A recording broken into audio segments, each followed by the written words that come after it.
The number of phone calls, and I'm sure that my noble brothers, Abu Hakim, Abu Idris, Abu Fudail and others will agree.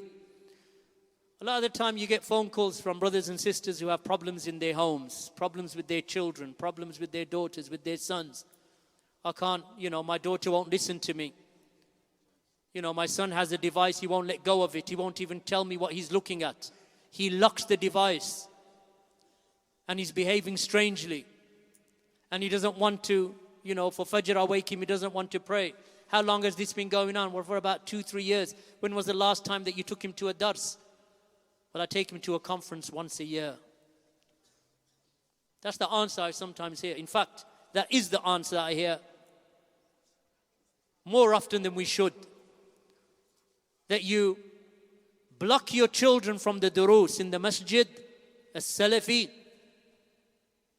And then when the problems begin to occur in your homes, you want a quick solution. The solution is not going to be easy now, because you've cultivated your children upon not seeking knowledge, not giving value to ilm. Ilm is cheap. What is value? The GCSE. What is value? The school homework. What is value? History, World War I, World War II, British colonization. That's what they learn. English literature, Shakespeare. You give value to that because you want your children to get A grades or whatever it is these days. That's what you want for your children. So you focus upon that. Then when the problems begin, your son comes home with a shaved beard, your sister or your daughter rather, she doesn't want to wear the hijab and they don't want to practice their religion. Then you wonder why. Because you don't bring them.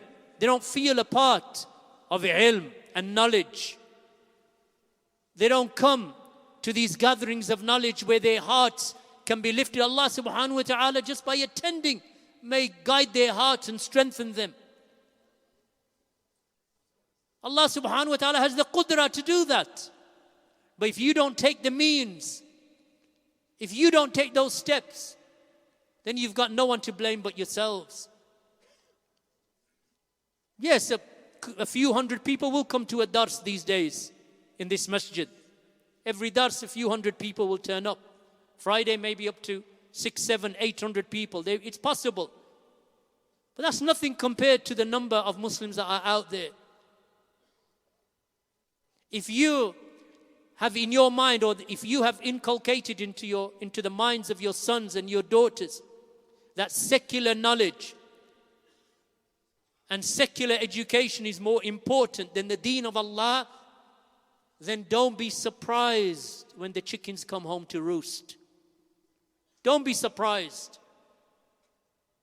Don't be surprised when your children come home and she's pregnant. Wal-iyadhu billah. Or your son has found a boyfriend. Wal-iyadhu billah. Because that has happened. Because if they're not getting their education here, they're getting their education somewhere else. Indoctrination takes place whether you like it or not. And you don't have the ilm, nor do you have the experience, nor do you have, the knowledge or the foundation to really, truly cultivate your children. Because if you did, then many of you wouldn't be going through the problems that you are going through. You even hear of cases where a brother or a sister will say, we homeschooled our children for 7 years throughout secondary school and they got their GCSEs and so on. But they don't want anything to do with Islam. Did you bring them to the durus? No. Why not? Because we were home educating. What were you educating them in? Well, we had a tutor for English, we had a tutor for maths, we have a tutor for science, we had a tutor for this, we have a tutor for that. So who's teaching them tahara? Who's teaching them salah? Who's teaching them purification of the soul? Who's teaching them about strengthening the heart? Who's teaching them the tafsir of the Quran? Who's teaching them the seerah and the life of Allah's Messenger sallallahu alaihi wasallam? Who's teaching them all of that? This is what many in our community fail to understand. So what they like to do is to stick their heads in the sand and pretend it's not happening up until it happens. And then they just have to live with what they've got after that. Well, alhamdulillah, if I can keep them away from homosexuality, it's all right. So it becomes, bring it down to the lowest common denominator. Well, he's still a Muslim. Imagine that. How's your son? MashaAllah, he's still a Muslim. So by the skin of his teeth, he's still a Muslim. And that's what you have pride in? Being a Muslim is default. It's the default position. Just like you're standing on this earth. That's the default position. So when a person says, well, he's still got his Islam, does he pray? Well, I'm encouraging him. Does she wear hijab? Well, it's slackening a bit, but, she's decided now that she's going to cover herself at least from the shoulders to her feet. And then we'll move on from there. Because when you drop things and you judge progress on the basis of the lowest common denominator, alhamdulillah, my son's not homosexual. You take pride in that because you know that there are a lot of things that he's failing in. So now you're trying to just stop him from falling into, between the gaps, into things that are even more evil than what he is already engaged in. He listens to music, shaves his beard. But alhamdulillah, he's not a Christian, he's not an atheist. Yet. What's going to happen to his children? So yes, conferences are good. And they lift the souls and they lift the hearts of the people and make you feel good. But if you are abandoning the durus and you don't bring your children to the classes, then you'll see the consequences of that in years to come. May Allah subhanahu wa ta'ala protect you. Allah preserve you, because I don't want to see that. And none of us want to see that in our children. Because there are people who have been coming to the durus for decades in this masjid. And they are the best of the families in our community. Doesn't mean that wrong things didn't happen in their lives. Allah tries people. But the best of this community and the most noble of this community and the best children in this community are the children of those who have been attending the durus for decades. Even if they have come from the other side of the town. It takes them 20 minutes, 30 minutes. That's nothing. When you look at the vastness of the United States of America, that sometimes for a single dars in Germantown Masjid, to the dars of our brother Sheikh Anwar Wright or Sheikh Hassan al-Somali, they will travel 2 miles twice a week. So 2 hours twice a week. Twice a week, 2 hours. And then 2 hours back home again, just to catch the dars. And you find brothers coming to the durus of Abu Hakim or Abu Idris in this masjid. And they will travel from West London every week for the dars. That's a 2-hour drive. To sit for what? To sit for an hour. The time that they sit is less than it takes for them to travel to the dars. I heard not long ago that there were brothers traveling from East London to Bradford, Masjid al-Sunnah, for the dars of our brother Sheikh Abu Iyad. Now, from what I recall, because I haven't made that journey in a long time from London to Bradford, but it's somewhere in the region of 3 to 4 hours to go and sit on a Friday evening for 1 hour in a dars of Abu Iyad. That is not to say that we are raising our brothers to the level of the A'imma or the great Muhaddithin. No. The issue is what here? That if you can benefit from a hadith, if you can benefit from knowledge, if you can be reminded and you get rewarded for every single mile that you've traveled or footstep that you've taken, then who would turn their nose up at that, instead sit home and watch EastEnders? I don't know what they watch these days. I'm thinking about that 20, 30 years ago. Whatever they watch. Right? That's sitting at home and watching that garbage is better than coming and sitting in a dars, bringing your wife, bringing your children, and then on the way home grabbing something, a coffee or a cake, and you see the smile in your children's faces as you reward them for sitting patiently and benefiting from the dars. And you see the smile and the good countenance on your wife's face because you've brought her to a dars, and then you've rewarded them. You've spent from your wealth, because that is the best dinar and the best dirham that you can spend is upon your family. Look at how much reward there is in that, just in that one action of goodness for your children, goodness to your wife, goodness to your families. You know, I'm going to keep saying this because I know that it has an effect. Because people benefit. There are people sitting here today who've come down from Manchester, and I recognize your faces.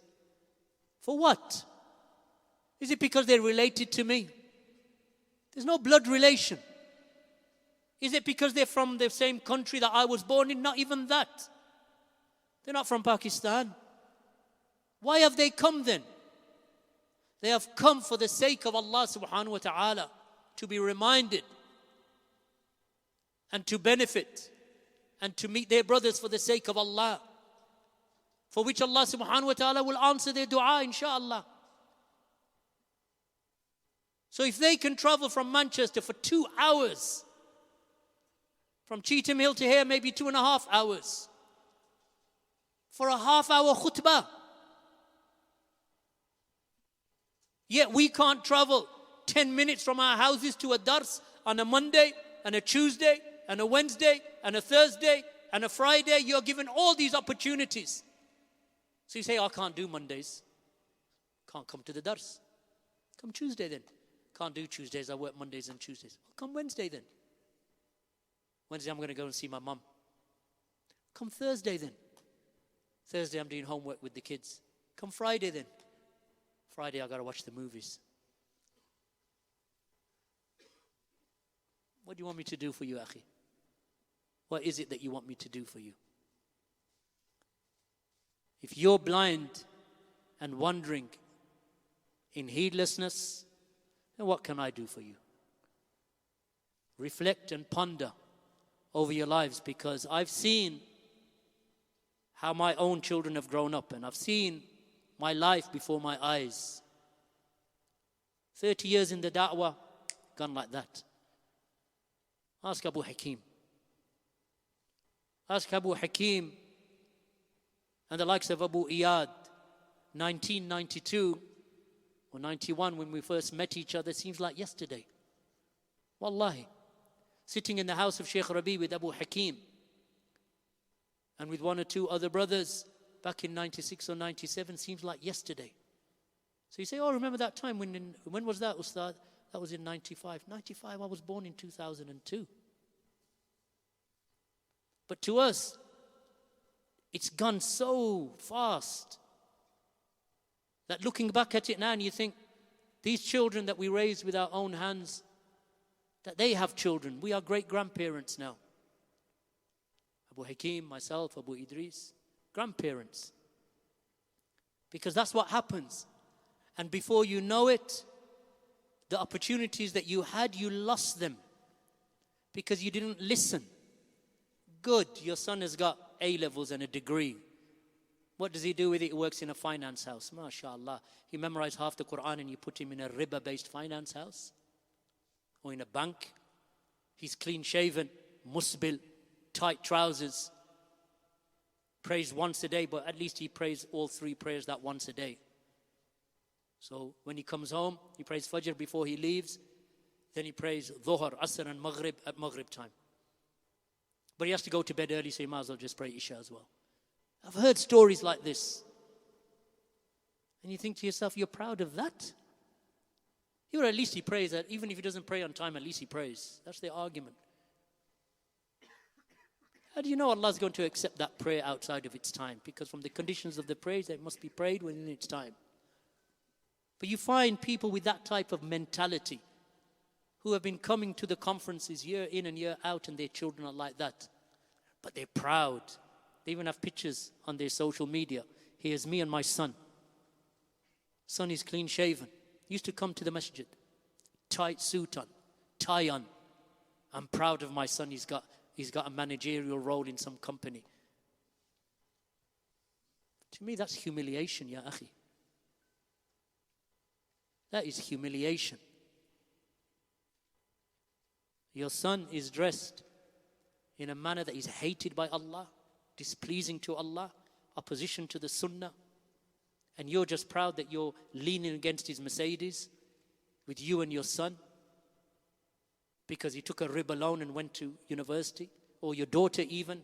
Waliyadu billah. What has happened to our communities that we have reached that point? Allahul musta'an. Allahul musta'an.